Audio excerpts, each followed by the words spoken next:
Hey guys, Shauna Jensen here, the artist behind Pop Studio 12 with another digital painting of this adorable golden retriever for you. I'm just blocking in the basic colors right now, very basic.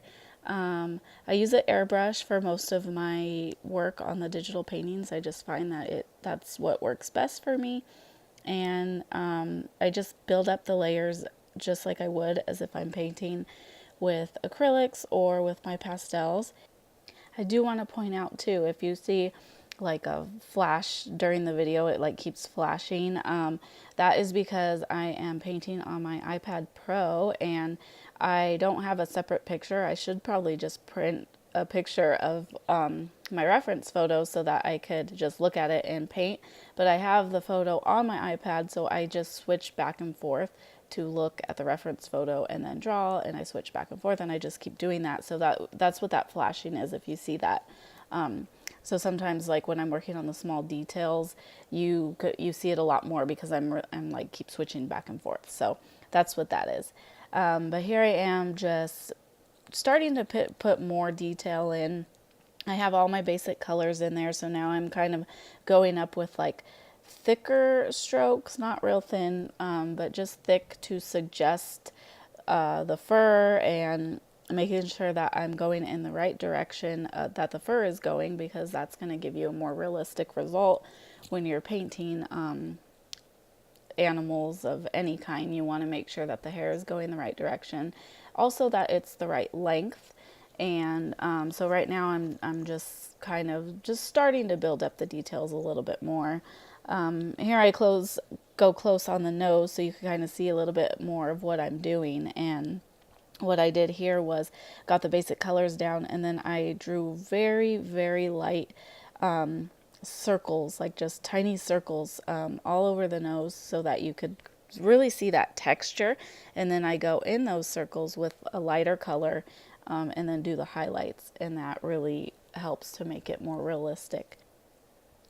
And I really move around a lot too when I'm painting, because I like to, whatever color that I'm using, I like to look over the whole painting and get that color in wherever I think it needs it, rather than working on one section at a time. I know a lot of artists do that. They like get the whole detail on one part of the face first or whatever, and they do that. But I like to kind of work all over the whole painting just to make sure that my values are right and everything is where it's supposed to be as far as colors. And then that way I don't have to try to get an exact color if I have it on one part, and then I can't get it again because I have layers on, so it's not going to be exactly the same if I'm using the color picker tool. If I use, say, brown, and then I go over it a little bit with some of the more orangey and yellow tones, if I'm trying to pick up that brown again with that color picker, it's not going to be the same. So I try to use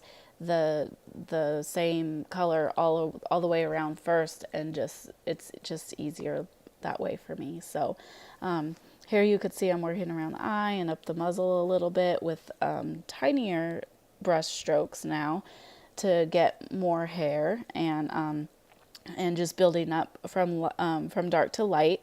So getting in those lighter hairs that are on top, the highlights, more of the highlights, to really build up that dimension there.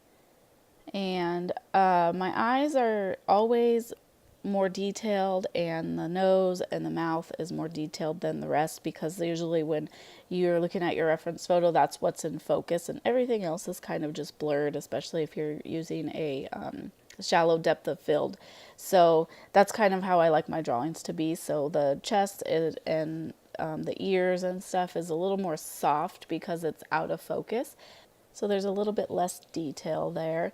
Also, something you have to remember is that when you have light fur, like the light is coming from the right side of his face, so at the top of his head, right there, you see it's really light with the fur. Well, I have to go glaze over it with a darker, like tan color, so that I could build on top with lighter fur. So if you have a really light area, you should put a dark color down first, and then you could build up with lighter and lighter colors.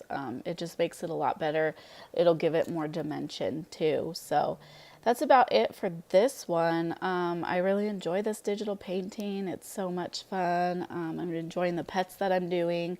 So also, if you guys want to check out my Zazzle account, I do have a store that has a ton of products that I'm putting with all these digital paintings, these new pets. There's going to be a lot more coming, dogs, cats, you name it. It's going to be on purses, bags, all kinds of stuff. I will leave the link in the description down below and you guys could check that out. So thanks for watching. Bye.